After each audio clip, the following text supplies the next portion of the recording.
Hello, নমস্কার। আমি আজকে বানাবো দই পটল। এই পটল কেটে রেখেছি, এই মশলাটা করেছি। এর মধ্যে আছে পোস্ত, কাজু, কিশমিশ আর লঙ্কা। আর এটা হলো টক দই। আর একটু টমেটো কেটে রেখেছি, টমেটো দেব। এবার আমি তাহলে দই পটলটা বানাই। এই কড়াইতে এখন একটু তেল দিলাম।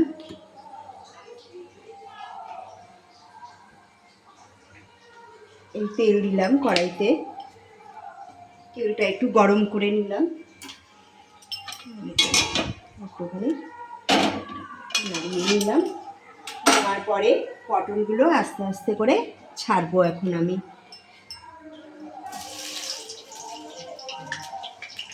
পটলগুলো আস্তে আস্তে ছাড়বো।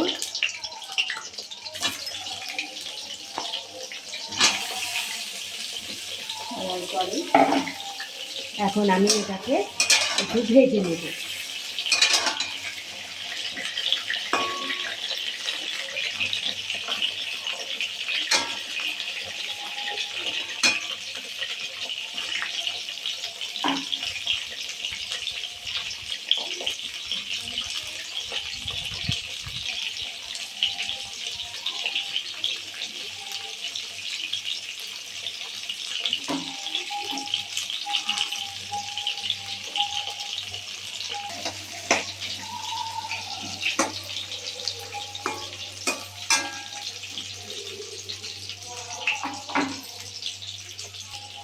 একটু ভাজা হতে সময় লাগবে, একটু ভাজাটা একটু লাল লাল করেই ভাজবো পটলটা, ঠিক আছে?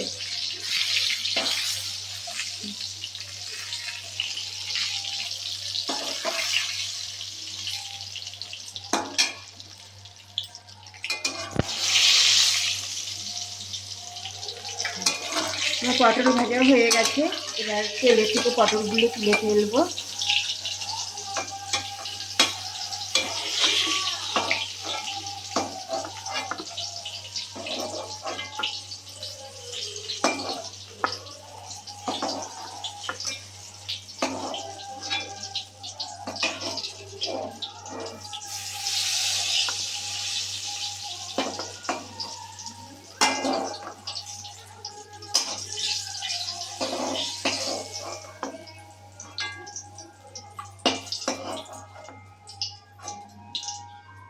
এবার তোলা হয়ে গেল।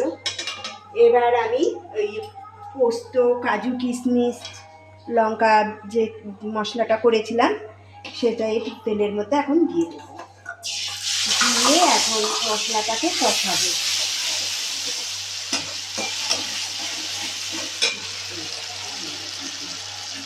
টমেটোটাও দিয়ে দিই একটুখানি তেলের মধ্যে।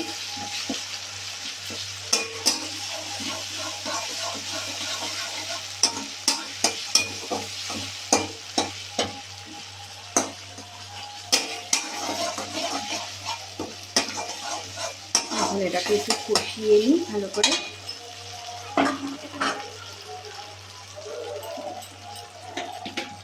নুন দিলাম এর মধ্যে, দেও দেখিয়ে দিলাম, নুন দিলাম এর মধ্যে। এবার এটাকে একটু ভালো করে এখন আগে কষিয়ে নিই।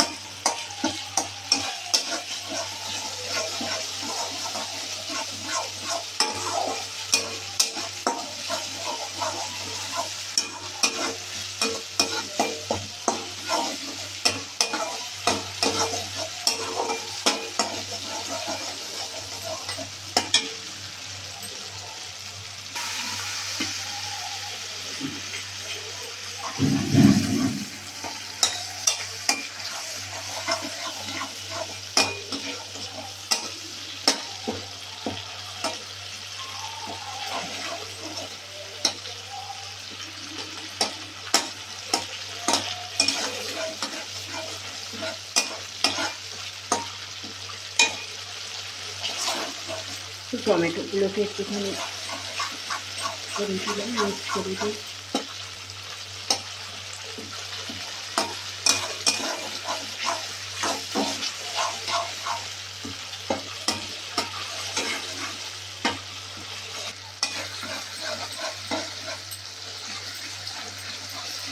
হুম,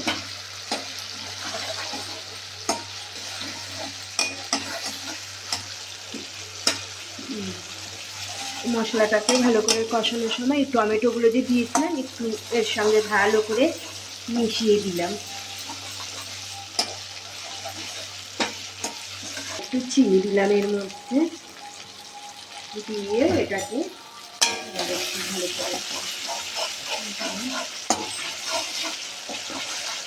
চিনিটা দিলে একটু স্বাদটা ভালো ওঠে, রং কালারটাও বেশ ভালো হয়, চিনিটাতে কালারটা আসে ভালো চিনিতে।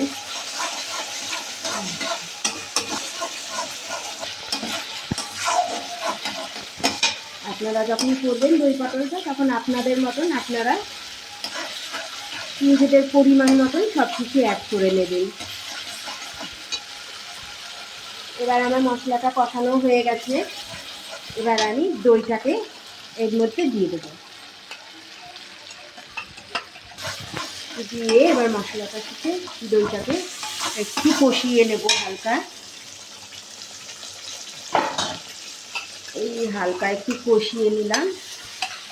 তো হালকা কষিয়ে নেব, না বেশিক্ষণ আবার কষালে দই দিয়ে তেতো হয়ে যাবে, দইটা বেশিক্ষণ কষালে তেতো হয়ে যায়, অল্পই কষানো। এই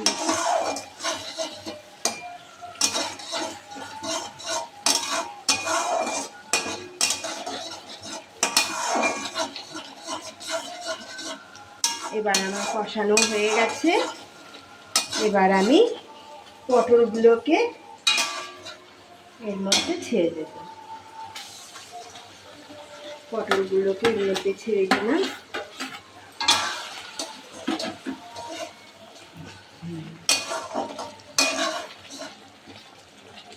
পটলগুলোকে ছেড়ে দিলাম এর মধ্যে, দিয়ে একটু সামান্য জল দিলাম, দিয়ে এবার এটাকে একটু ঢাকা দিয়ে রেখে দিলাম, যাতে পটলটা একটু ভালো সেদ্ধ হয়। এবার জল দিলাম, দেওয়ার পরে এটাকে এবার একটু ঢেকে দিলাম, ঢেকে দিলে কি আস্তে আস্তে একটুখানি পটলটা সেদ্ধ হবে, ভালো নরম হবে। এবার আমি ঢাকাটা খুলে দেব, আমার মানে পটল হয়ে গেছে, দুই পটল, ঢাকাটা খুলে দিলাম, হয়ে গেছে।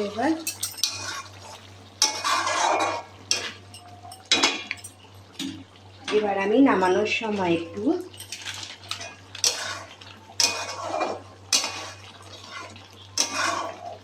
কস্তুরি মেথি দিয়ে দিই,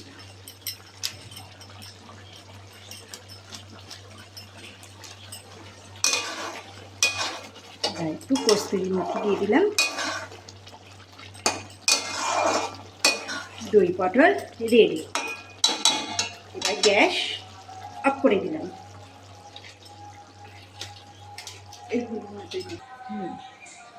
এবার আমি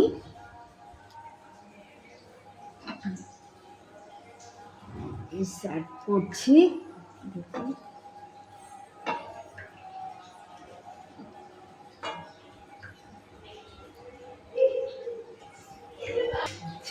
আমার দই পটল রেডি, আপনারাও বাড়িতে এটা ট্রাই করতে পারেন, দেবেন গরম গরম ভাতের সাথেও ভালো লাগবে খেতে।